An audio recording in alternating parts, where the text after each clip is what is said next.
José, pues ya estamos en el cementerio de San Rafael de Monturque, conocido en toda España por esa joya del patrimonio nacional que estamos a punto de descubrir.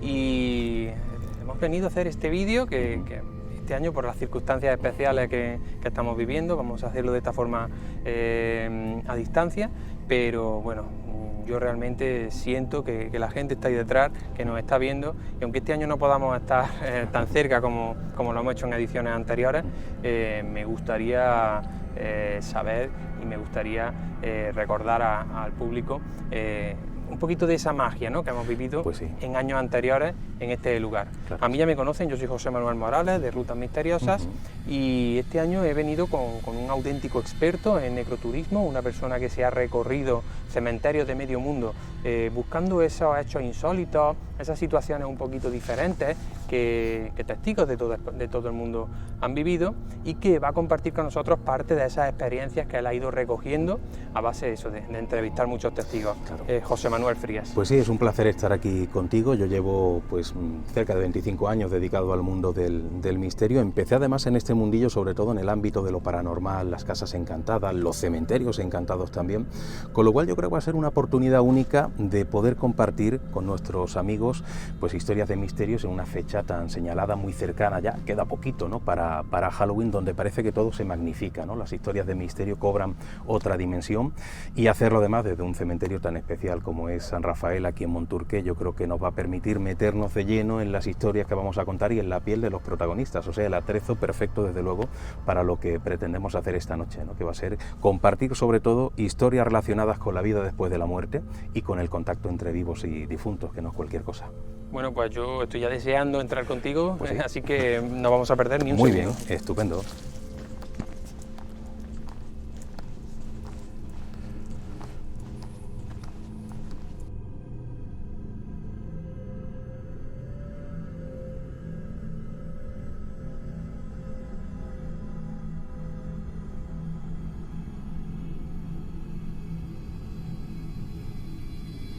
Bueno, José, estamos en un año de pandemia, un año de epidemias, y creo que bueno, pues es una buena forma de empezar, ¿no? De hecho, estamos en un lugar, un cementerio, que según la mayoría de fuentes aseguran que sería fundado a raíz de una epidemia de fiebre amarilla que asoló Córdoba en el año 1804, y eso me hace plantearme, ¿no?, me hace reflexionar. ¿Existe algún vínculo entre esos lugares donde han enterrado a personas que han sido víctimas de pandemias como la que estamos viviendo ahora? ¿Existe algún vínculo de esos lugares con el misterio, con estos temas que a ti y a mí nos gustan? Pues sí, se han dado casos bastante concretos. Hay que tener en cuenta que cuando antiguamente había epidemias, ahora estamos viviendo una, pero las realmente terribles son las por las que hemos pasado en los últimos siglos. O sea, yo he conocido ciudades, grandes ciudades, es verdad, pero donde han fallecido 40.000 personas, por ejemplo, en una sola epidemia, con lo cual vemos que era una auténtica tragedia cuando una epidemia se cebaba de una población. ¿Qué era lo que se hacía cuando llegaba la epidemia? Pues se saneaban las calles, sobre todo en épocas de sequía, porque al no llover no existía un saneamiento, vamos a decir, natural. Luego, por ejemplo, se levantaban hospitales de campaña, porque había tantísimos enfermos y tantísimos muertos que había que levantar edificios que no eran de un material como el ladrillo, eran materiales más livianos y que luego se desmontaban prácticamente cuando terminaba la epidemia. Pero algo muy importante, o bien quemar los cadáveres o enterrarlos de manera precipitada para que evidentemente otras personas no se contagiaran. Y eso parece que ha tenido como consecuencias que ocurran fenómenos extraños en lugares donde se han enterrado a muchas personas vinculadas con epidemias. Y hay un caso muy concreto que ocurre en Marbella. Allí hay un edificio que además sigue abandonado, es curioso, que ha estado abandonado mucho tiempo, que es La Fonda. Pues bien, La Fonda, supuestamente, según fuentes históricas, es un enclave en el cual a principios del siglo XVIII se enterraron a muchas personas que habían fallecido en una epidemia de peste. Al parecer esa epidemia llega a la ciudad con unas ropas viejas que vienen desde Flandes y bueno, se va extendiendo por toda la población, murieron muchas personas y fueron enterradas allí. Y hay quien dice que precisamente el hecho de ser enterrados de forma precipitada, de ser enterrados sin ningún tipo de ritual católico o cristiano, ha provocado que esas personas no descansen tranquilas. Y bueno, cuando aquello funcionó como fonda, es curioso cómo los empleados y los clientes notaban de todo, notaban extrañas presencias, que abrían una alacena de pronto, que hacía que una mecedora se moviera completamente sola, pero lo más terrible, dicen que de pronto veían a personas como con los ropajes muy muy viejos, con el rostro como demacrado, como si estuvieran siendo víctimas de algún tipo de enfermedad, y que pasaban delante de ellos y desaparecían de manera completamente espontánea, ¿no? Claro, esa historia de lo que es la epidemia se olvidó durante mucho tiempo, pero hace bien poquitos, cuando se iniciaron unas obras de remodelación, ya la gente se preguntaba el por qué cada vez que aquello se intentaba remodelar, por qué decían los obreros que notaban cómo las herramientas se movían de lugar solas, tenían extrañas visiones, y se ha descubierto hace bien poco, hace cosa de unos cuantos meses, cuando en estas últimas excavaciones de remodelación han aparecido los cadáveres.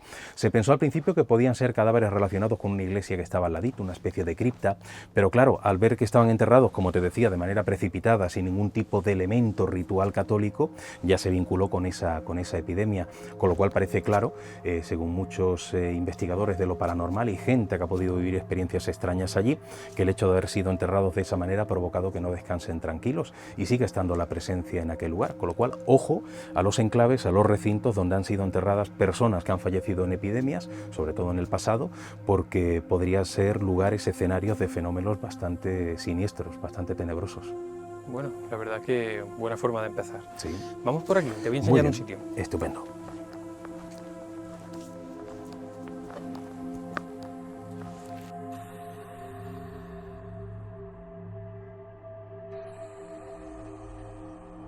José, y tú que has viajado por todo el mundo, bueno, has recorrido cementerios de toda Europa, ¿hay algún elemento común, algún mínimo denominador común que has encontrado en todos los lugares? Hay varios, pero yo creo que el principal de todos es la figura del guardián del cementerio. Es una tradición, un mito, que lo que viene a decir es que la última persona que es enterrada en un cementerio, o si bien no la última en ser enterrada, pero sí una persona que esté enterrada en esa necrópolis y con mucho vínculo con ella, se convertiría a partir de ese momento en el guardián del cementerio. Sería un poco el espíritu que en mitad de la quietud de la noche, de la madrugada, como estamos ahora, estaría velando por la tranquilidad del resto de difuntos que están enterrados en un cementerio concreto. Pero lo que digo siempre, es un mito, es una leyenda, hasta el momento en el que una persona con nombres y apellidos te dice: me he tropezado con la figura del guardián del cementerio. Y ha ocurrido en muchos lugares, por no irnos muy lejos y no salir un poquito de la geografía andaluza, para aquellos que quieran visitar cementerios cercanos donde se supone que se aparece el guardián del cementerio. Hay un cementerio en Málaga que es impresionante, se llama el cementerio San Miguel, es un cementerio monumental, importantísimo en toda Europa, dicen que es uno de los más monumentales, y allí la figura del guardián del cementerio la tenemos identificada, es don Eliseo. Don Eliseo era un capellán que en la década de los 70, los 80 del pasado siglo oficiaba todo tipo de actos litúrgicos en la pequeña capillita que tiene ese camposanto. Y dicen aquellos que lo conocieron que era un tipo muy esquivo de las relaciones humanas, era muy antisocial, tenía un carácter como muy tosco, como muy primitivo. Y dicen, y esto sí es una leyenda porque nunca podremos penetrar en lo que pensó este hombre antes de morir, que él mismo, antes de fallecer, decide convertirse en el guardián del cementerio San Miguel para purgar el modo de vida antisocial que tuvo. Pues bien, eso es una leyenda. Lo que ya no es una leyenda es la cantidad de visitantes del cementerio, vigilantes de seguridad, incluso el propio encargado de la capilla, José Fernández, el testimonio de estas personas que dicen haber visto la figura de un capellán vestido de blanco, tocado con un sombrero, tal y como vestía en vida a don Eliseo, y además caminando en torno a la capilla, que era el camino que él solía hacer, solía darse siempre muchos paseos en torno a la capilla. Claro, esto cuando ocurre de día todavía puedes pensar que alguien ha entrado desde el exterior, un señor vestido así, un cura, un sacerdote, un fraile, pero es que ocurre cuando el cementerio está cerrado. Muchos vigilantes de seguridad han visto la figura de ese extraño cura, ese extraño sacerdote que va con ese tocado blanco. Pero incluso muy cerquita también de allí, en el propio centro, cerca de la Plaza de Toros, tenemos el cementerio San Miguel, que también tiene una curiosa figura de un guardián. Allí lo vemos identificado además en Antonio Alcaide, que era un hombre que ha sido hasta el año 2004 cuando falleció, pues una especie de portero, de conserje, sobre todo jardinero, pero ya no solamente él, su padre había sido jardinero del cementerio inglés, su abuelo también. Hablamos de 150 años al servicio de una necrópolis, con lo cual mayor vínculo imposible. Pues fíjate si tenían vínculo que durante mucho tiempo estuvieron trabajando sin cobrar, no había fondos, no había presupuesto, pero amaban tanto ese cementerio que trabajaron gratuitamente. Pues el caso es que cuando fallece Antonio Alcaide en el año 2004, gente que vive en torno al cementerio, porque es una necrópolis que está insertada dentro de una gran ciudad, con lo cual hay vecinos que abren su ventana y lo que se encuentran en primer plano es el cementerio, y gente que ha saltado a la tapia de noche para hacer investigaciones paranormales, que también hay personas a las que les gusta ese tipo de exploración, aseguran haber visto por el bancal principal del cementerio un hombre, candil en mano, caminando y recorriendo los senderos del cementerio. Antonio Alcaide, que muchas noches dormía dentro del cementerio, solía ir con su candil en mitad de la noche para comprobar que todo estuviera bien, con lo cual podemos vincularlo a la figura de Antonio Alcaide. Igual que don Eliseo se habría convertido en el guardián de las ánimas del cementerio San Miguel, en este caso Antonio Alcaide se habría convertido en el guardián de las ánimas del cementerio inglés, con lo cual prácticamente todo cementerio tiene o bien su leyenda del guardián del cementerio o bien su contundente realidad, porque hay testigos que se han enfrentado precisamente a esa figura, con lo cual yo creo que el guardián del cementerio sería un común denominador de buena parte de los cementerios de Europa. Bueno, ya sabemos que toda leyenda tiene un viso de realidad, y sobre todo cuando estamos dando nombres y apellidos de personas que realmente existieron y que la mayoría de malagueños conocen, creo que debemos plantearnos algo, eso como una realidad incómoda. Claro que sí. Vamos a continuar por aquí. Seguimos.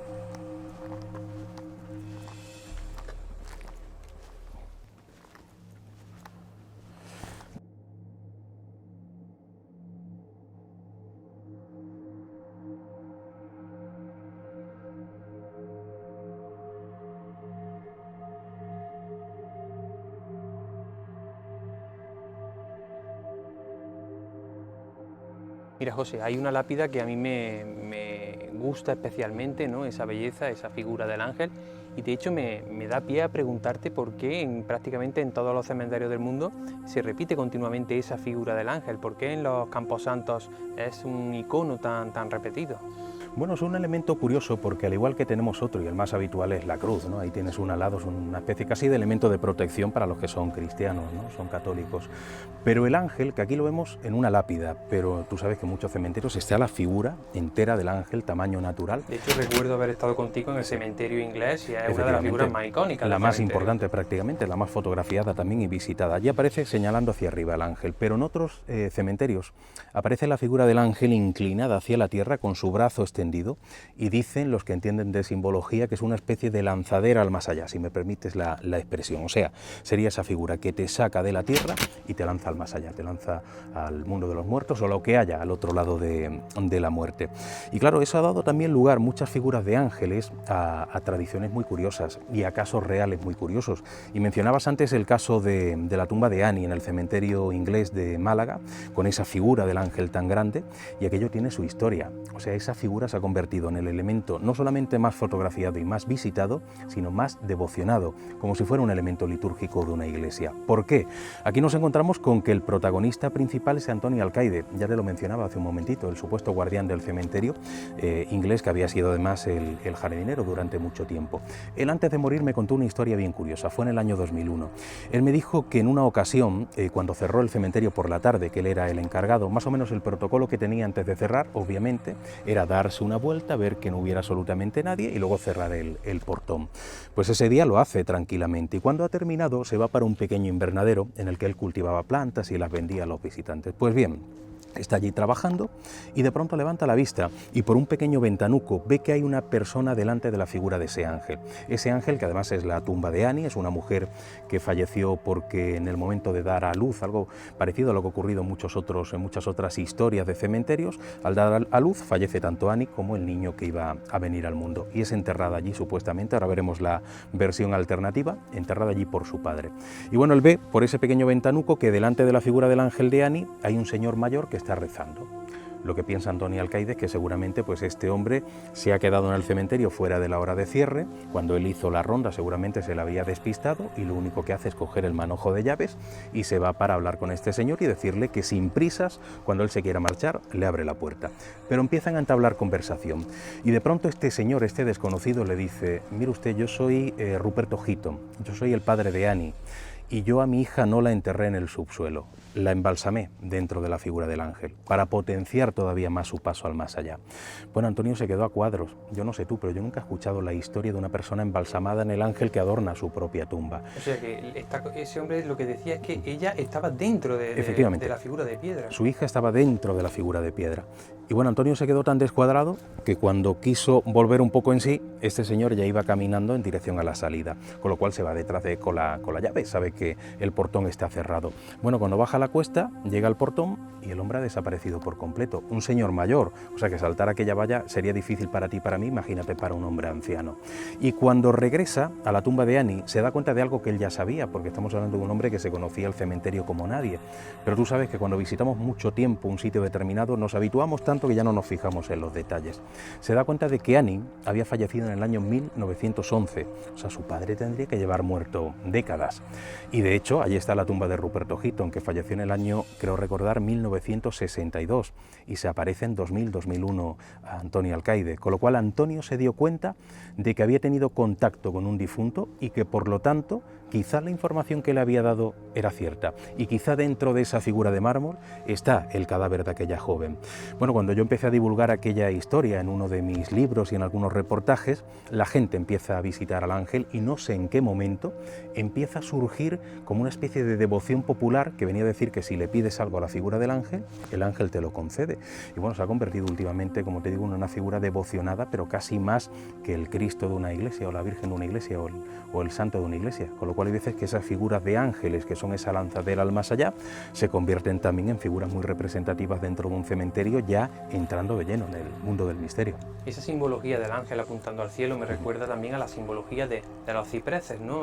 Que son esos árboles que tienen forma de flecha y que según bueno, los expertos en este tipo de iconos aseguran que estarían de alguna forma señalando la dirección hacia el cielo para que el día que llegue el juicio final y los muertos resuciten de sus tumbas, encuentren la dirección para encontrarse con Dios. Todo en un cementerio sabemos que absolutamente nada se deja al azar, todo tiene una simbología, todo tiene un motivo y bueno, pues la verdad es que resulta súper interesante conocerlo porque de alguna forma entiendes lo que estás viendo. Efectivamente. Vamos a continuar por aquí, creo que hay alguna cosita más que es muy interesante. Estupendo, vamos por ahí.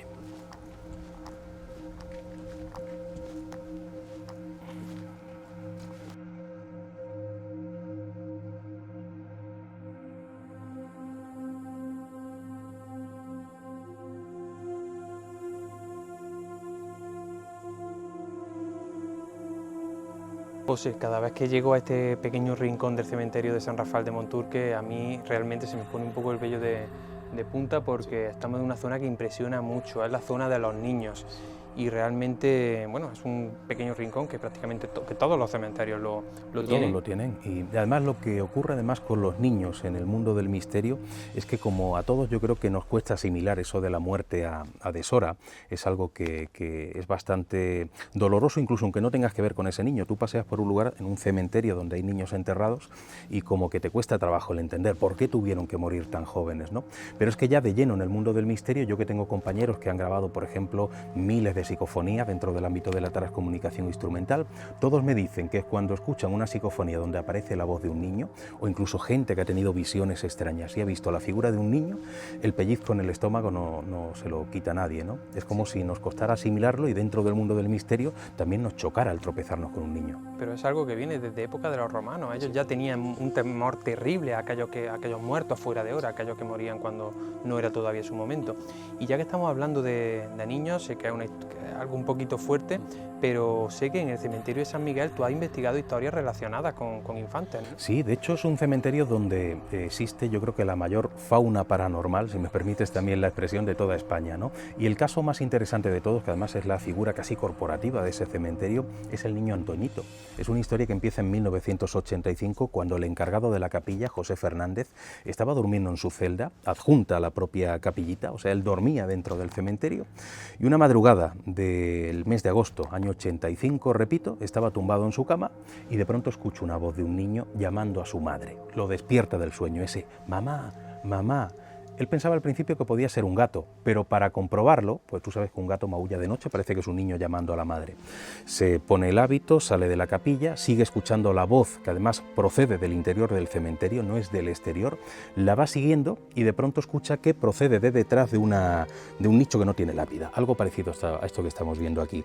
Él pega al oído, pensando todavía o queriendo pensar que hay un gato que se ha colado, pero es que de pronto esa voz no solamente llama a su madre, se dirige directamente a él y le dice: yo me llamo Antoñito, fallecí con 1 año y medio de leucemia. O sea, le empieza a contar cosas.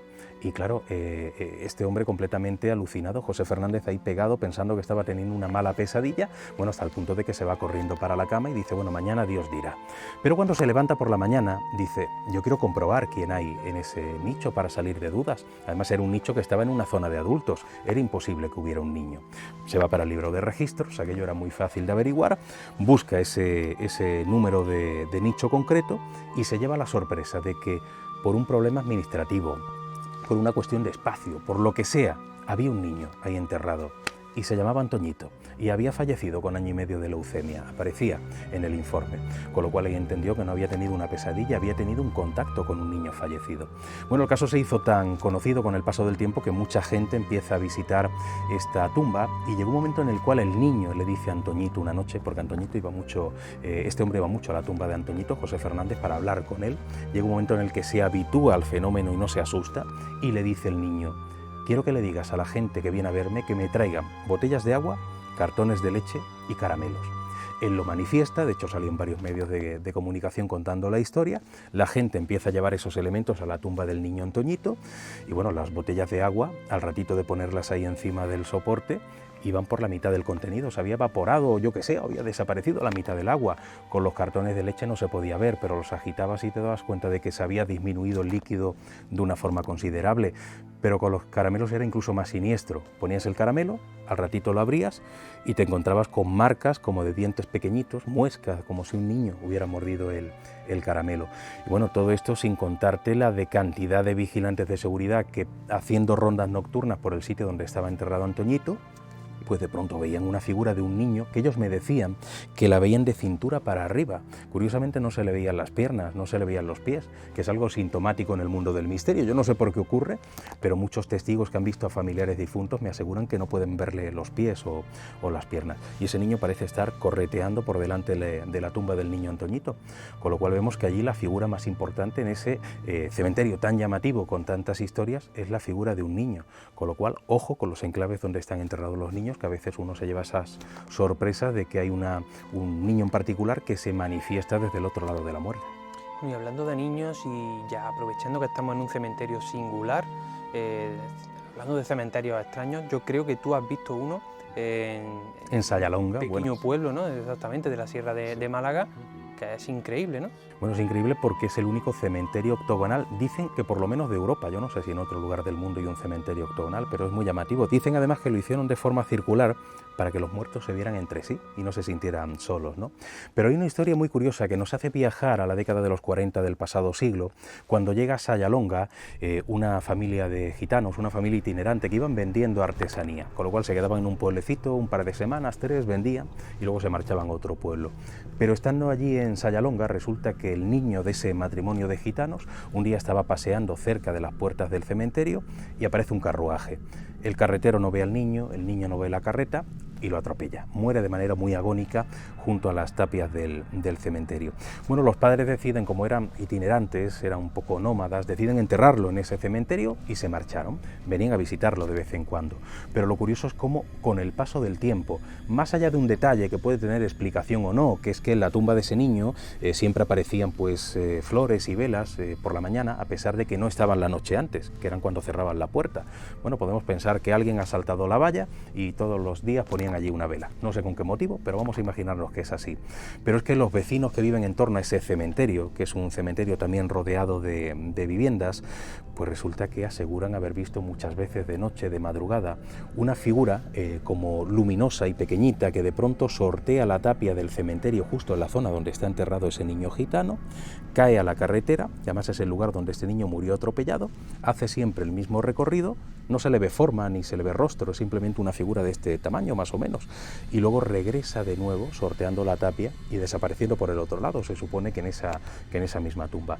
Y no estamos hablando por lo tanto de una leyenda ni de una tradición, sino que gente de todo tipo de profesiones, de edades y de creencias han visto esa figura, con lo cual se supone que aquello podría ser, y luego hablaremos si tenemos tiempo, de la impregnación ambiental. Ese niño fallece de forma violenta allí, su espíritu, si hay algo después de la muerte, ha pasado al otro lado, pero allí se ha quedado el remanente energético de su sufrimiento y se ve representado en ese movimiento siempre el mismo, sistemático, en el lugar donde se ha atropellado y siempre desaparece dentro de su tumba, con lo cual es una historia muy conocida en el pueblo y dota a esa necrópolis ya no solamente de una parte histórica importante o de una forma curiosa como es la octogonal, sino también su historia de fantasma. Sayalonga relacionado con templarios, con logias masónicas, la verdad es que vamos a mencionar lugares muy interesantes. Desde luego que merece la pena ser visitados todos ellos.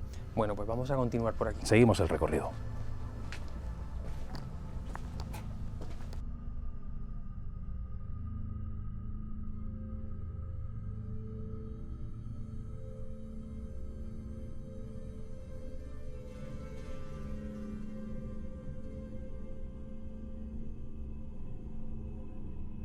Mira, José, este es el llamado Patio de los Ahorcados. Es el lugar donde desde antaño se han enterrado a los suicidas.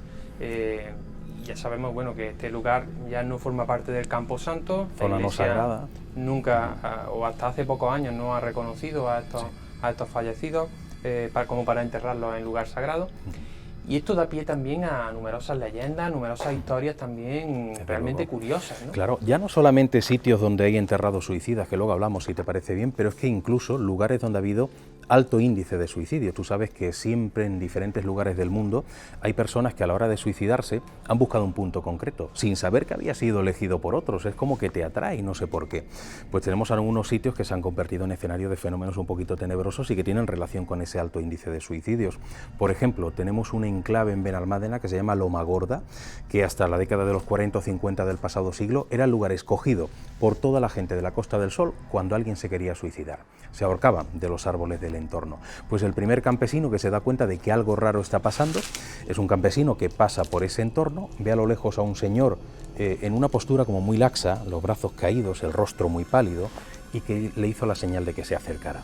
Bueno, este campesino, como no sospecha nada, se acerca a este desconocido y el hombre le dice: quiero pedirle un favor, quiero que vaya a mi casa, le voy a dar mi dirección y quiero que le diga a mis familiares que los quiero mucho. Bueno, lo que pensó el campesino es que estaba delante de una persona con problemas mentales que se había escapado de casa y va a la dirección que este señor le da. Pega a la puerta, le abre una familia, él cuenta lo que ha visto, describe a aquel hombre y le dice: no, imposible, o sea, no has podido ver a fulanito, si fulanito se ahorcó hace 5 años en Lomagorda. Bueno, a partir de ese momento la gente empezó a cogerle miedo a ese entorno y dicen que todavía, aunque ya es muy poca la gente que pasa por allí por superstición, que todavía cuando pasas por ese entorno de Lomagorda ves a lo lejos a un hombre, a una mujer, todos en la misma posición pidiéndote que te acerques. Pero algo parecido ocurre, por ejemplo, en Maro, que es un núcleo que pertenece a ese pueblo tan turístico que es Nerja, ese pueblo costero, que se llama el Acueducto del Águila. Es precioso a nivel visual, pero es el punto elegido por los suicidas de toda la exarquía para quitarse la vida. Y no te estoy hablando de los 40 del pasado siglo, ni de los 50. Hace cosa de 8 o 9 años, un chaval se subió a la parte más alta del acueducto y se arrojó. Es el modus operandi. Pues es curioso como muchos lugareños pasan por delante del acueducto y cuando miran, ven arriba a alguien y reconocen en su rostro y en sus ropajes a alguna persona que se ha suicidado allí. Con lo cual, ojo con enclaves donde ha habido alto índice de suicidios, porque son sitios donde supuestamente se manifiestan las víctimas que han fallecido precisamente en ellos. No, sí, curiosamente en la provincia de Córdoba, entre la provincia de Córdoba y la de Jaén, se encuentra el llamado Triángulo de los Suicidios, que es un triángulo imaginario formado por 3 pueblos y parece ser que en esta superficie se triplica el índice de suicidio, la media europea. Por lo tanto, es cierto lo que tú dices de que hay lugares donde parece que de alguna forma llaman a... Sí, es como un imán, ¿no?, para aquel que se quiere quitar la vida. Qué curioso. También existe un cortijo en la provincia de Córdoba, que creo que tú lo investigaste hace muchos años, sí, donde, bueno, toda una familia... Sí, era el cortijo de los 15, creo que en Priego de Córdoba, 11, de los 11, menuda sí, historia también, y 11 personas que se quitan la vida en diferentes momentos, pero dentro de esa vivienda. Todos de la misma familia, y porque decían que los padres les llamaban y que parece ser que conforme se iban suicidando y se iban quitando la vida, los fallecidos iban llamando a los que todavía quedaban vivos y animándoles a que se unieran a ellos. Menuda historia. Pero fíjate, ya no solamente estamos hablando de lugares donde ha habido alto índice de suicidio, sino el sitio en el que estamos, por ejemplo, o sea, lugares como este en el que estamos, lugares donde han sido enterrados suicidas, que como bien decías, no se podían enterrar en zona sagrada, sino extramuros de los cementerios. Con lo cual, eso no deja de ser bastante tenebroso, porque estamos hablando de sitios donde hay enterradas personas que lo han pasado tan mal en vida que pensaron en suicidarse y encima tenían que ser enterrados como parias en lugares completamente alejados, ¿no? No podían descansar tranquilos si es que hay algo después de la muerte. Pues tenemos un caso en Marbella, el antiguo Conservatorio de Música, que aquello se inaugura en 1985 y estuvo hasta el año 92. Se empiezan a percibir fenómenos de todo tipo, fenómenos paranormales no violentos, eran fenómenos más o menos leves, golpes en las puertas, objetos que se cambiaban de lugar, a veces una visión de alguien que pasaba por un lugar determinado y desaparecía como atravesando una pared, pero lo curioso es que cuando se decide clausurar aquello en el año 92, aquellos fenómenos que habían sido leves se convierten en fenómenos violentos, como si las entidades que estaban allí estuvieran de alguna forma quejándose, rebelándose, porque no querían quedarse solos. Ya no eran objetos que se movían, eran cuadros que estaban en las paredes colgados y cuando alguien pasaba por delante saltaban y les golpeaban en la cabeza. Ya no eran golpes en las puertas, eran como rasguidos, como si unas uñas arañaran el otro lado de la hoja. Pues bien, aquello se clausura, se echa abajo, se construye el actual mercado de abastos, de hecho está en la avenida del Mercado, y descubre un historiador tiempo después que donde había estado ese conservatorio, donde ahora está el mercado, había sido un antiguo cementerio de suicidas, con lo cual da la impresión de que esos espíritus, en el momento en el que había vida, gente joven, movimiento, se sintieron felices, se sintieron satisfechos, y cuando se decide clausurar es cuando empiezan a rebelarse de una manera mucho más violenta. Hombre, hoy día es un mercado, no sabemos si ocurren fenómenos porque es un sitio ruidoso, muy iluminado, pero el mismo territorio lo comparte el mercado y un parking subterráneo, y me cuentan que hay vigilantes de seguridad que todavía en mitad de la noche salen a veces corriendo de allí completamente espantados porque ven cómo se mueven objetos solos o ven cómo una figura pasa por delante de ellos, ¿no? Así que repito, ojo con lugares donde ha habido alto índice de suicidios o donde hay enterrados suicidas, porque esos enclaves son un poquito más tenebrosos en cuanto a la tipología de fenómenos extraños. Y fíjate qué curioso que hoy en día tenemos la parapsicología para tratar de explicar estos fenómenos. Quizás luego, si hay tiempo, intentaremos dar alguna hipótesis que pueda de alguna forma explicar todo esto, pero sí que es curioso que volvemos de nuevo a los romanos, igual que decíamos hace un momento, que ellos tenían un terrible miedo a que los niños que fallecían fuera de hora resucitaran. Sí. Ocurría lo mismo con los suicidas, ellos temían mucho a los suicidas porque morían sin tener contacto con el suelo, y eso para ellos, según sus creencias, era vital. Por lo tanto, suicidas y niños son personas que cuando fallecen han dado lugar a historias escalofriantes, claro, desde la noche de los tiempos. Sí, sí, hemos heredado todo ese tipo de creencias, de tradiciones desde hace 2000 años, incluso más, hasta el momento actual, eso es cierto. Vamos a volver al cementerio porque nos hemos dejado todavía muchas cosas por ver. Genial.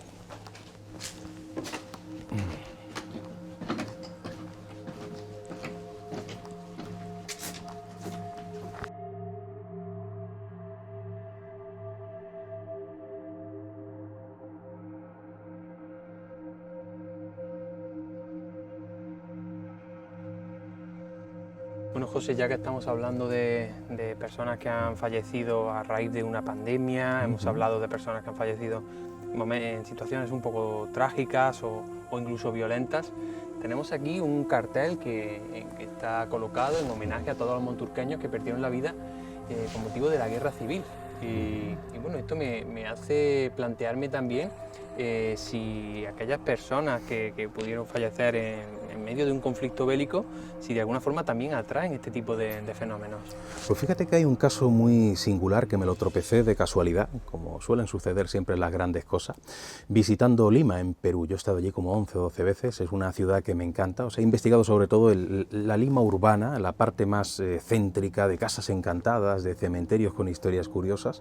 Y una vez me dijeron, tienes que llegarte al cementerio presbítero maestro porque hay un vigilante de seguridad que tiene mucho que contar con relación al mundo mundo del misterio. Bueno, Presbítero Maestro es uno de los cementerios más impresionantes de toda Lima, está en la parte más alta de la ciudad, en el Cerro de San Cristóbal, y allí que me llegué, fui a hablar con este hombre y efectivamente atesoraba un caso muy curioso. Él me contó que sobre todo mucho tiempo atrás, porque ya se ha acostumbrado de tal manera a lo que te voy a contar que casi no le presta atención, incluso aunque le diera miedo, tiene que estar allí trabajando porque es su modo de sustento, pero decía que sobre todo al principio él estaba metido dentro de la caseta en la que está resguardado, sobre todo cuando hace frío en invierno, y de pronto escuchaba un ruido a lo lejos, dentro del cementerio pero a lo lejos, y pensando que quizá era algún gamberro que se hubiera metido, algún grupo de chavales que tuvieran puesta la música incluso alta, porque él escuchaba mucho jolgorio a lo lejos, va siguiendo ese sonido y de pronto se da cuenta de que no es un sonido normal y corriente, son gritos, son sonidos de detonaciones, es incluso sonido como de entrechocar de metales, no sé, de espadas o de bayonetas, o sea, dan sonidos incluso, me hablaba como de botas militares, de pasos militares. Bueno, lo va siguiendo, cada vez suena más fuerte y justo cuando llega al punto en el que parece que se produce ese sonido tan singular, el sonido desaparece. Y adivinas lo que tenía justo delante, los nichos de los soldados que habían peleado en la guerra entre Perú y Chile. O sea, da la impresión de que de alguna forma esos cuerpos se han quedado impregnados del sufrimiento de sus propios moradores, y lo que está escuchando la gente en ese lugar concreto, en este caso este vigilante de seguridad, aunque esto ha ocurrido también en algunos otros lugares, sería una especie de representación auditiva de lo que aquellos difuntos escucharon en el momento antes de morir. Sería esa especie de impregnación ambiental, luego entraremos, si te parece, en detalles si tenemos tiempo, pero es como si sus cuerpos se hubieran convertido en cajas de resonancia del pasado. Sería algo parecido a lo que ocurre en otros lugares ya puramente físicos, donde ha habido terribles batallas y donde todavía se escuchan esos sonidos, pero allí da la impresión de que son los cuerpos los que se han convertido en esa especie de altavoz que te están mostrando de alguna forma a nivel auditivo lo que escucharon aquellos difuntos en el momento previo a la muerte, ¿no? Y esto, como te digo, ha ocurrido en muchos otros lugares, con lo cual enclaves donde hay enterradas personas que han fallecido en medio de conflictos bélicos, a veces también se ven rodeados de ese halo de misterio auditivo con relación a los sonidos de la guerra. La verdad que es algo apasionante. Desde luego. Vamos a acercarnos a un lugar que te va a gustar y que además, bueno, creo que es el que estamos esperando todos, Seguro que que son sí. Esas maravillosas cisternas. Sí. Vamos por aquí. Muy bien.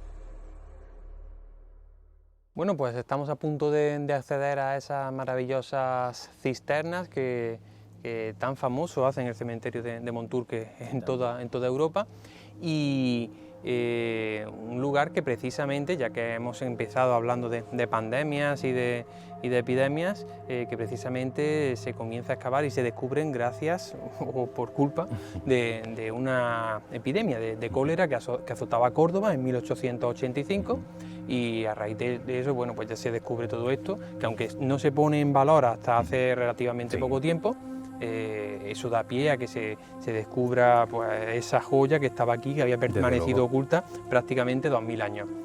Y eso me da pie también a una historia que tú conoces, ¿no?, relacionada con este tema, ¿no? Claro, porque este enclave fue durante muy poquito tiempo una fosa común, y es curioso cómo en determinados lugares donde esa fosa común es poco común, y ahora te voy a explicar el porqué, se puede producir un curioso fenómeno, por lo menos es lo que dice la gente que lo ha experimentado. ¿Qué quiero decir con fosa común poco común? Que una fosa común habitualmente es un lugar donde se incluyen a personas, se entierran a personas que no se conocían entre sí, que murieron en épocas diferentes, en circunstancias diferentes, o que han estado en un nicho y ese nicho pues se ha dejado de pagar y se ha trasladado por lo tanto ese difunto a la fosa común, pero no son personas que tengan un vínculo entre sí. Pero dentro del cementerio inglés de Málaga, el que antes te mencionaba y que es tan importante en cuanto a patrimonio de misterio, tiene una fosa común que es diferente. Resulta que para conocerlo bien tenemos que viajar viajar al 16 de diciembre de 1900, cuando se produce un terrible accidente que sería una de las páginas oscuras de la historia de Málaga, cuando la fragata alemana Gneisenau naufraga en las costas malagueñas. O sea, la fragata vuelca, los marineros alemanes caen al mar y de hecho fallecieron muchos, ¿no? Hay una placa con cerca de 50 fallecidos en esta fosa común del cementerio. Podían haber sido muchos más, pero los malagueños se echaron al mar para salvar a aquellos marineros y aquello sirvió para que Málaga fuera considerada una ciudad muy hospitalaria por Alemania y que Alemania cediera a Málaga el famoso Puente de los Alemanes, que está en el pasillo de Santa Isabel. Pero por lo tanto, esas 50 personas que están enterradas en esa fosa se conocían entre sí, eran compañeros, tenían la misma profesión, incluso habían fallecido el mismo día y en la misma circunstancia. Y hay quien dice que eso ha convertido el lugar en una especie de casi de portal que te permite, si consigues meditar, sobre todo formando lo que se conoce como un círculo o un anillo de meditación, o sea, ponerte en torno a esa fosa sentado con varias personas unidas las manos y meditando, te permite entrar en otra especie de dimensión que te hace viajar al pasado, tener un curioso flashback. Y aunque tú físicamente no estás viendo nada, ni estás escuchando nada, dentro de tu cabeza dicen que lo estás reviviendo todo. Las personas que lo han hecho me han dicho que ellos veían perfectamente el momento del naufragio, como si hubieran viajado el 16 de diciembre de 1900, que escuchaban los gritos de los marineros, la caída al mar, el chapoteo, que sentían en la cara esa especie de vendaval, ¿no? El golpe del viento, y en la boca notaban en los labios el sabor del agua salada, ¿no?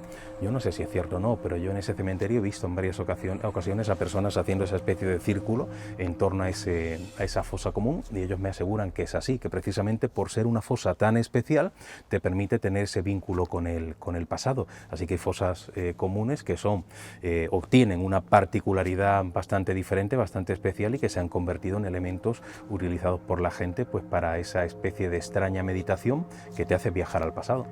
Pues está claro que hay lugares que son especiales en el mundo y uno de ellos es este que vamos a ver. Si eres tan amable de abrir la puerta. Vamos para allá.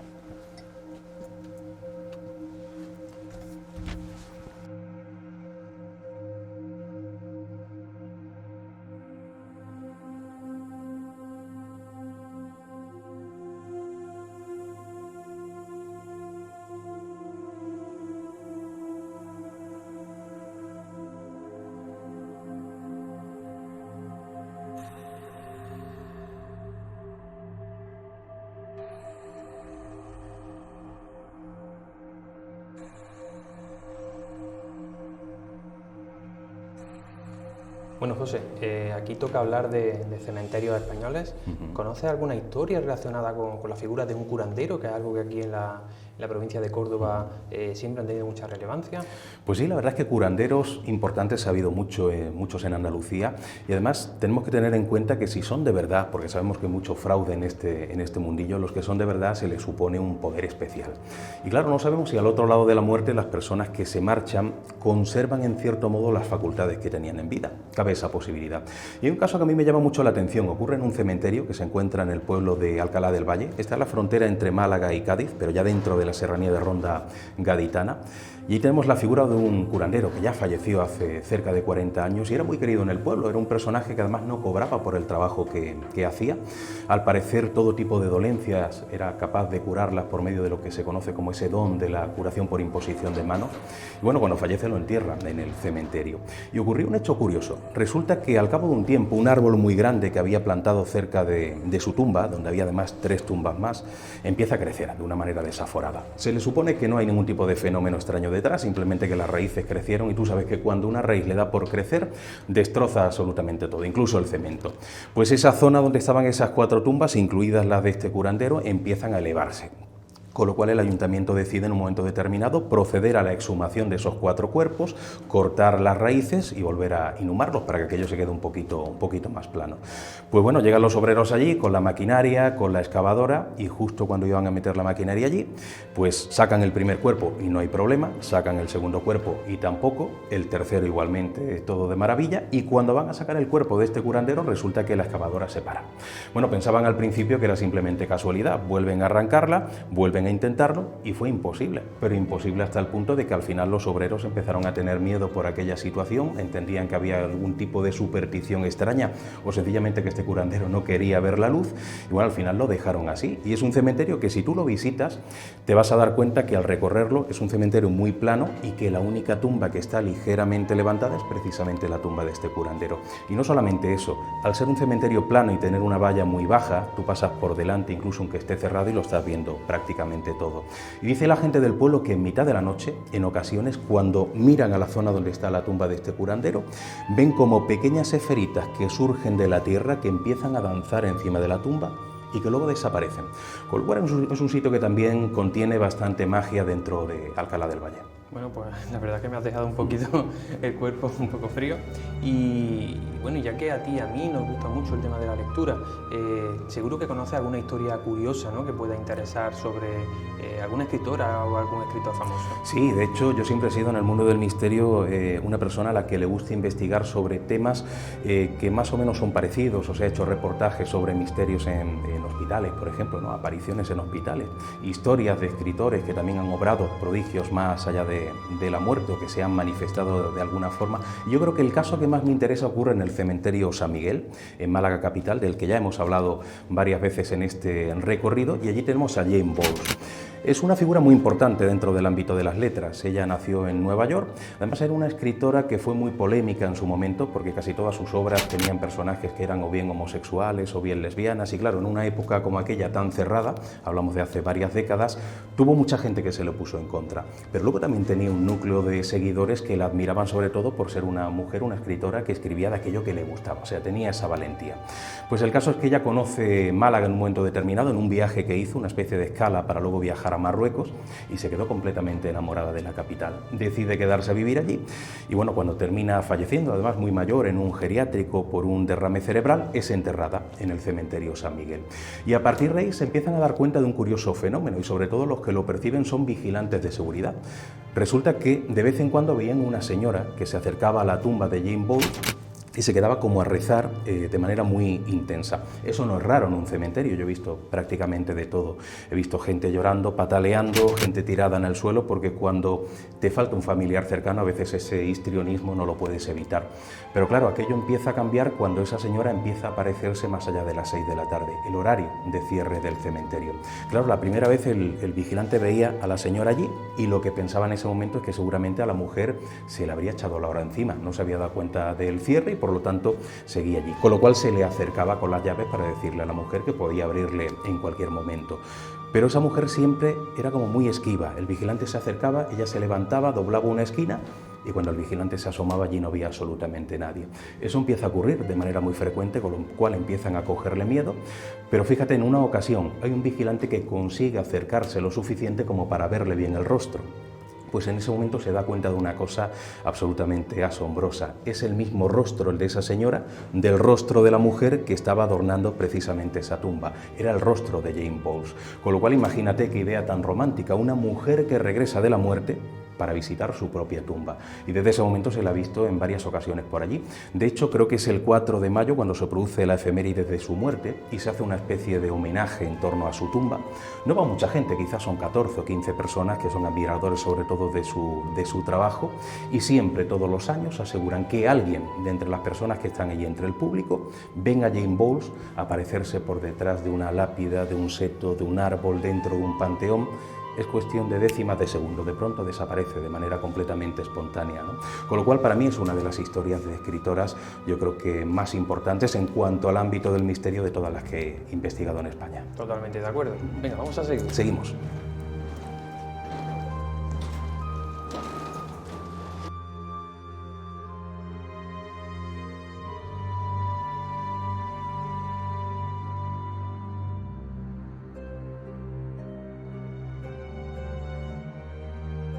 Bueno, llegado a este punto yo creo que sería importante también que pudiéramos contar algo sobre algún cementerio extranjero, ya que tenemos la suerte Claro. de tenerte aquí, que ha viajado por todo el mundo, Sí. recorriendo cementerios y siguiendo el necroturismo, ¿no? Sí, me encanta, necroturismo.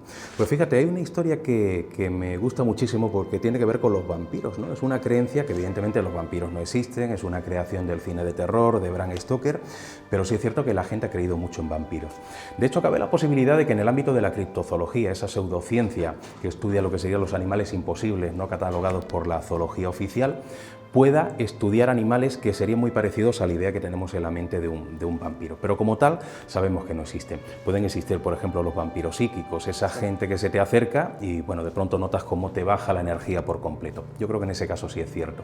Pero los vampiros no existen. Eso no significa que no se haya creído en ellos. Se ha creído incluso con tal intensidad que han existido cementerios de vampiros. O sea, cementerios no donde se enterraban a vampiros, pero sí a personas que el entorno creía que eran vampiros. Y por lo tanto se utilizaba un sistema antivampírico. Lo realmente interesante es que, por ejemplo, tenemos un cementerio en Celakovic, está más o menos a 23 kilómetros de Praga, en la República Checa, y es un cementerio solo de vampiros. Cuando se hizo una exhumación, hace cosa de 20 años, se descubrieron cosas curiosísimas. Por ejemplo, aparece la típica estaca en el corazón, muy de película de Hollywood, pero también la estaca de piedra en la boca. O sea, cogían al muerto y le metían una especie de cuña de piedra en la boca, que lo que pretendía, por un lado, era romperle los dientes, era una forma de que no le crecieran al vampiro los supuestos colmillos, y luego también de mantenerle completamente encajada la mandíbula para que no pudiera morder. Luego nos encontramos todos los cuerpos completamente decapitados, y decapitados de manera artificial. Sabemos que hay cadáveres que cuando pierden la musculatura y los tendones, a poco que le des un golpe, se le cae la cabeza, pero aquí estaban decapitados de manera artificial. Luego, por ejemplo, les cortaban el tendón de Aquiles. Era una forma de pensar, me imagino, que si el muerto volvía a la vida, de esa manera no podría caminar.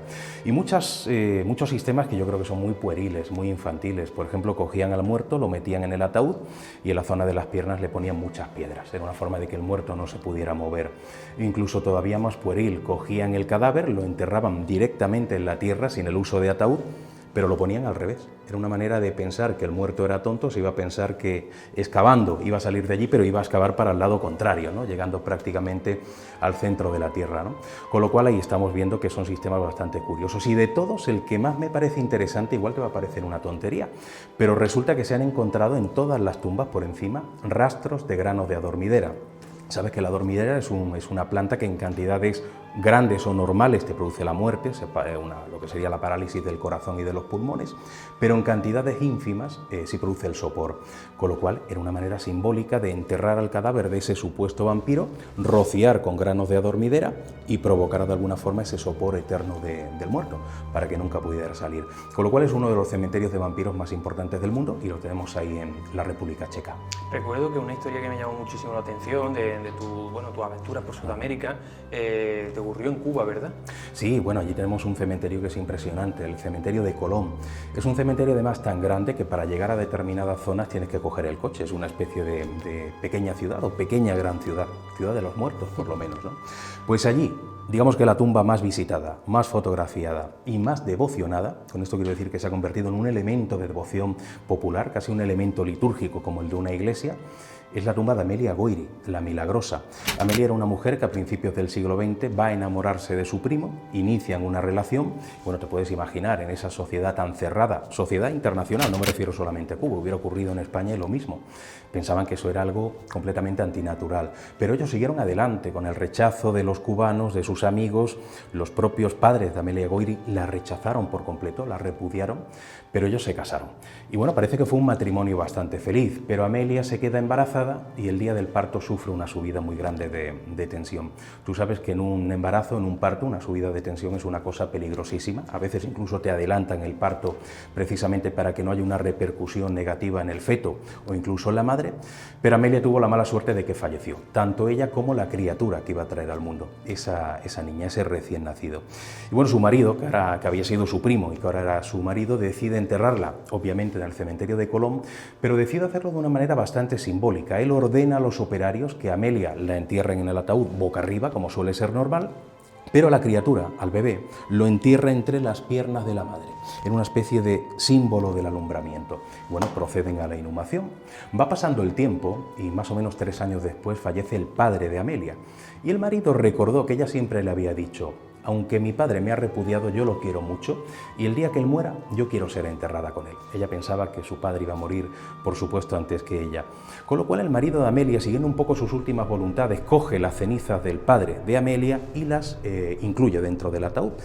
Y claro, los operarios que proceden a la exhumación, que habían sido los mismos que 3 años atrás la habían inhumado, justo cuando levantan la tapa del ataúd, pegan un grito. Primero, tanto Amelia como su hija estaban completamente incorruptas, que oye, eso puede ser normal. Hay muchos cementerios que tú sabes que por motivos de temperatura, de humedad, de salinidad, incluso la ausencia de microorganismos puede provocar que un cuerpo se modifique de manera completamente natural. Pero es que aquella niña que había sido enterrada entre las piernas de la madre, ese recién nacido, había trepado a los pechos y estaba abrazada a ella. Con lo cual entendieron que aquello había sido un milagro completamente asombroso, inexplicable. Bueno, el marido de Amelia la quería tanto que solía hacer siempre algo muy curioso. Él había ordenado hacer al lado de su ataúd, de su catafalco, una figura representativa de la propia Amelia, agarrada a una cruz y con su niña en brazos.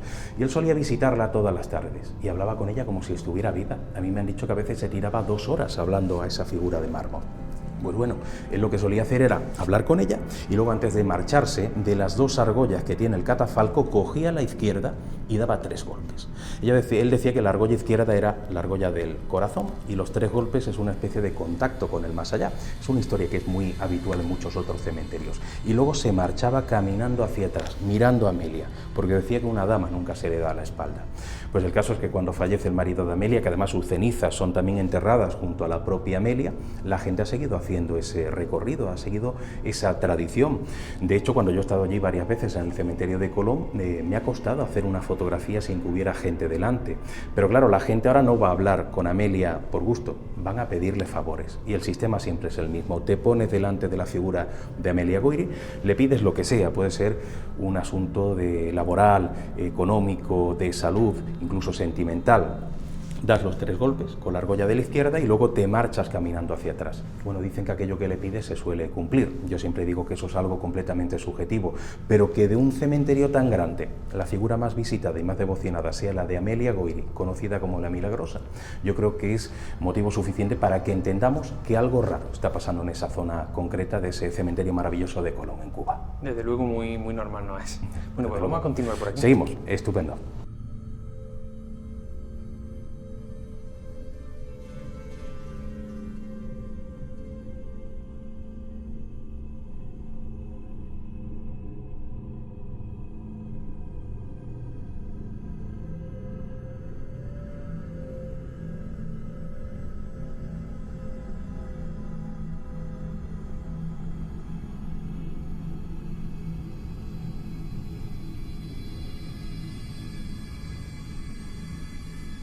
Bueno, José, a lo largo de este recorrido hemos repasado cantidad de casos que te han contado, de sucesos, digamos, inexplicables. Y claro, seguramente las personas que nos están viendo quieran una explicación, ¿no? Claro. ¿Qué teorías, qué hipótesis manejan los entendidos en estas temáticas? Pues mira, la más habitual, que además es una cuestión que barajan los investigadores, pero que también conoce la gente de a pie de calle, es aquella que nos dice que la persona muere, pero que su espíritu no se va del todo, si es que existe la vida después de la muerte, que yo creo que sí, no lo puedo demostrar evidentemente sobre una mesa de un laboratorio, pero entendemos que sí, por la gran cantidad de testimonios que hay. La persona, el espíritu, no se va del todo, digamos que se queda en ese fino velo, en esa fina membrana que separa el mundo de los vivos del mundo de los difuntos, por diferentes motivos. Yo entiendo que el más importante de todos es el apego. No podemos olvidar que los seres humanos somos animales de apego. El apego principal lo sentimos hacia la gente a la que queremos, con lo cual nos vamos al otro lado, pero seguimos pendientes de nuestra gente. Pero ese apego también puede ser a lugares puramente físicos, puede ser al lugar donde has nacido, donde has vivido, incluso donde has trabajado, si es que tienes un buen recuerdo de ese enclave, y algo muy importante, el lugar donde has fallecido. Yo he conocido multitud de puntos negros de carreteras, o sea, lugares donde ha habido accidentes terribles, sobre todo los territorios donde más me he movido, que ha sido Andalucía y Extremadura, y a mí me han contado muchos conductores que iban en mitad de la tarde o de la noche, conduciendo por esas carreteras de interior, donde además no puedes ir muy rápido, y de pronto han tenido que pegar a un frenazo porque han visto cruzarse una figura. De hecho, la han atravesado, pero no han escuchado ningún tipo caso de impacto. Y cuando se ha bajado del coche para ver si había alguien, ahí no había absolutamente nadie. Ellos me decían que daba la impresión de que esa figura estaba casi representando el momento de la muerte en ese punto concreto. Pero también estaría el apego, no cabe duda, a los restos mortales. Nuestro cuerpo es el vehículo que utilizamos durante toda nuestra vida, es normal que sintamos apego hacia él, y yo creo que eso explicaría el porqué en varios cementerios, y hoy estamos en uno muy especial, hay vigilantes que se han enfrentado a lo imposible, que lo han pasado muy mal. O sea, yo he conocido casos de vigilantes que en una noche de ronda han llegado a ver una figura que ha aparecido y ha desaparecido de manera espontánea delante de ellos, se han salido del cementerio, han llamado a su jefe para decir, oye, que yo no vuelvo a pisar este cementerio, que me tienes que cambiar de servicio. O sea, es normal, no pueden aguantar esa presión de estar haciendo rondas nocturnas en un recinto donde este tipo de cosas ocurren de manera más o menos frecuente. Pero incluso si me apuras, yo creo que más allá del apego hay otros motivos. Puede estar el motivo de hacer algo que no te dio tiempo a hacer en vida, porque falleciste demasiado pronto. El motivo incluso de intentar desde el otro lado buscar la justicia o la venganza que no te dio tiempo a encontrar estando vivo. O algo que es muy habitual, por lo que me cuenta la gente, que yo también lo he vivido. Alguien que desde el otro lado quiere ofrecer un último mensaje. O sea, personas a las que se les ha muerto un familiar muy querido o un amigo con el que tenían mucho vínculo y se les ha aparecido después de muerto. Además, el mensaje que suelen ofrecer, y cuando digo mensaje evidentemente no tiene que ser verbal, puede ser puramente gesticular, yo entiendo que es un mensaje positivo, por lo menos esperanzador. Creo que es una manera de decirnos, me he ido, pero no me he ido del todo, y hay otro lado. Y ese otro lado además no es tan feo como lo pintáis, los que estáis vivos, ¿no? También se puede dar el caso, y es un poco el telón de fondo de la película El sexto sentido, ese clásico instantáneo de gente que muere de forma tan repentina, tan inminente, que no son conscientes de que han muerto y siguen habitando esos lugares que habitaban en vida hasta que les viene el flash o alguien se lo hace saber, que puede ser un medium o puede ser una persona completamente normal. Es más, yo he investigado casos que a mí la intuición me dice que la entidad sabe que ha muerto, pero no lo quiere aceptar y por lo tanto se obliga a estar en ese lugar un tiempo determinado hasta que finalmente llega esa aceptación. En general, cuando esa entidad ha conseguido el desapego, ha conseguido ofrecer ese último mensaje, ha conseguido la justicia, la venganza, lo que sea, es cuando pasa ese otro lado de la muerte, del que por otro lado desconocemos absolutamente todo, o sea, desconocemos tanto que ni siquiera sabemos con seguridad si hay otro lado. De hecho, bueno, existen relatos de apariciones de fantasmas que cuando han conseguido resolver ese tema que dejaron pendiente en vida, han desaparecido, y estos relatos se remontan a incluso a la antigua Grecia. Y como tú bien dices, algo muy importante, no hemos avanzado nada. Ya había textos en el siglo I en el que se hablaba de la muerte, y esos mismos misterios, esos mismos enigmas continúan a día de hoy. Precisamente hoy en día contamos con la parapsicología, que trata de estudiar estos temas, y la parapsicología creo que tiene también una explicación diferente, ¿no? La explicación que hablaría, o la hipótesis de la impregnación, ¿no? Sí, yo creo que es una hipótesis muy plausible en determinados casos, sobre todo dependiendo de la forma en la que esa entidad o esa visión la tengas delante y se aparezca según cómo actúe. Es la impregnación ambiental, efectivamente. Esa impregnación que viene a decirnos que si una persona, por ejemplo, fallece en el lugar en el que estamos, vamos a imaginarnos que tenemos aquí a alguien que muere, pero que además muere de forma muy dolorosa, muy agónica. Incluso aunque no muera, me vale con que una persona sufra mucho estando aquí. Pero para que podamos entenderlo bien, vamos a imaginarnos que esta persona muere, su espíritu, si hay algo después de la muerte, se va al otro lado, si no hay nada, no se puede ir a ningún sitio, y el cuerpo lo entierran en un cementerio. Pero algo se ha quedado aquí, se ha quedado un remanente energético del sufrimiento, del dolor, de la rabia, de la ira, de la impotencia, y cuando los seres humanos, los que estamos vivos, pasamos por aquí, lo vamos a percibir, incluso aunque no seamos sensitivos, cada uno dentro del nivel de sensibilidad que tenga. Es más, yo he catalogado que esa especie de sensibilidad la podemos captar por medio de tres escalafones. El primero yo creo que lo ha vivido casi todo el mundo, o por lo menos casi siempre la persona conoce a alguien que lo haya vivido, algún familiar, algún amigo, que es la sensación de mal rollo cuando entras en un sitio concreto. Por ejemplo, te metes en una vivienda, la vas recorriendo perfectamente bien, tú te notas normal, pero ahora te metes en un cuarto en concreto y dices, qué mal rollo me ha entrado, o sensación de frío, o dolor de cabeza. Dolor de cabeza, mareos, algo muy frecuente, ganas de vomitar. O sea, cuánta gente ha venido conmigo a lugares extraños sin conocer la historia, ¿eh? Y de pronto se ponen a vomitar en un punto concreto, de casualidad.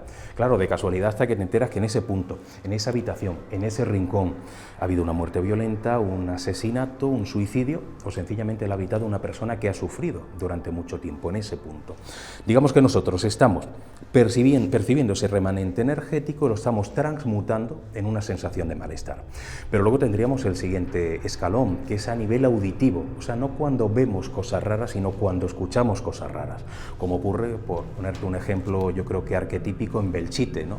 Ese pueblo zaragozano arrasado en la época de la Guerra Civil, y bueno, yo tengo compañeros que han ido a las ruinas, han puesto una grabadora y han grabado sonido de gritos, de detonaciones, incluso he escuchado psicofonías donde se oye el sonido de aviones que pasan y sueltan bombas.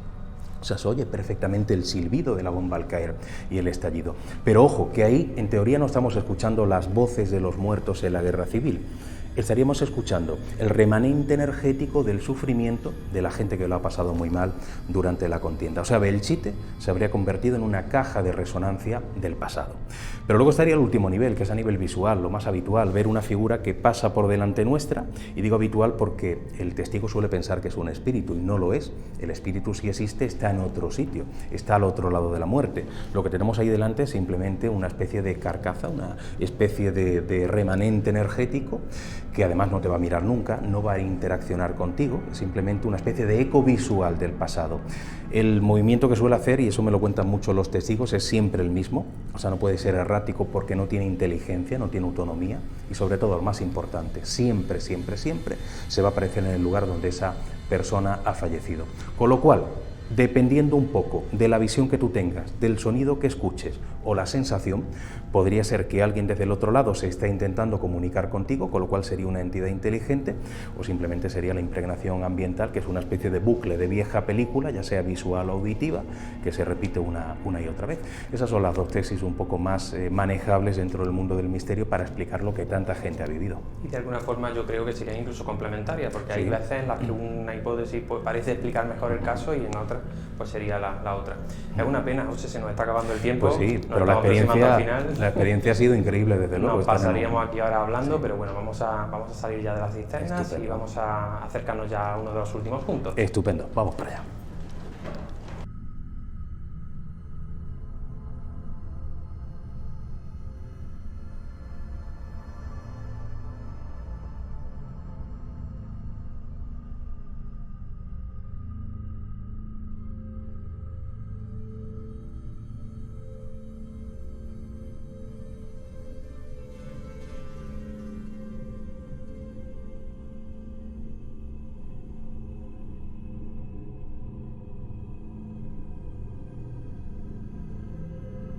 Bueno, José, pues ya llevamos un buen rato recorriendo este magnífico cementerio.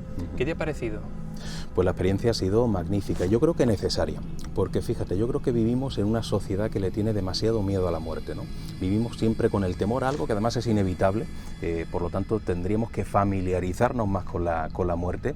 Y yo a veces envidio ese tipo de países nórdicos donde muere el difunto y los amigos y los familiares se van a una taberna a tomar cerveza y recordar las cosas buenas del muerto. Igual te va a parecer una aberración, pero yo creo que sería la mejor manera de enfrentarnos a ese momento que es la muerte. A mí los velatorios no me gustan, con lo cual yo creo que esto de contar historias de supuesto contacto entre vivos y difuntos nos permite analizar la muerte de una manera diferente. Yo soy de los que piensan que en la escuela, en el colegio, debería haber una asignatura que fuera la muerte, que los niños supieran que existe la muerte, que no se les ocultara, que supieran incluso cuál es la concepción de la muerte dependiendo de las diferentes culturas y religiones del mundo, y sería una manera de que cuando nos llegue ese momento de pasar al otro lado no sea tan difícil, ¿no?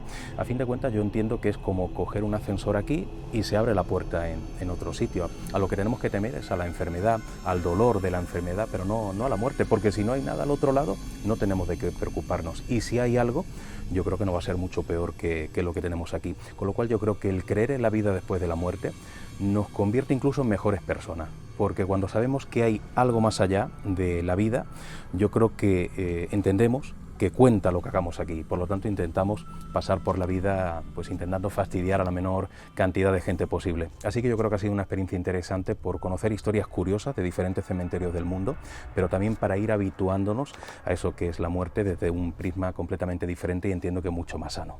Bueno, pues espero que los amigos que nos han estado viendo hayan disfrutado tanto, o al menos la mitad que nosotros, y para mí también ha sido una experiencia espectacular. Es un lugar donde ya he estado, pero cada vez que vuelvo encuentro detalles diferentes, encuentro cosas nuevas. La verdad es que siempre lo disfruto. Es un lugar de esos que, igual que antes hablábamos de los lugares que transmitían mal rollo, malas vibraciones, a mí este es un lugar que siempre me llega de energía, siempre me llena de buenas vibraciones, y al que me encanta volver cada poco tiempo. Pues ya volveremos. Bueno, pues ya quedan pocas horas para la noche de Halloween o de difuntos. Espero que los amigos que nos han estado viendo hayan cambiado en cierto modo su forma de afrontar estos temas, y que esta noche de difuntos pues que la vivan de otra manera, ¿no? Claro que sí, yo creo que eso es lo importante, vivirla con esa concepción real de lo que es Halloween, que más allá de ser para mucha gente algo puramente lúdico, es algo que yo creo que te cambia los esquemas, sobre todo para aquellos que profundizan en el auténtico Halloween, que esa manera del contacto con los muertos o la protección esa noche para que los muertos no aparezcan supuestamente en nuestro plano, en nuestra dimensión. O sea, todo muy complejo, y yo creo que hoy hemos conseguido acercar un poquito más a la gente pues esa concepción originaria de la muerte. Estoy de acuerdo. Pues nada, ha llegado el momento de despedirnos. Una pena. Muy bien, vamos para allá.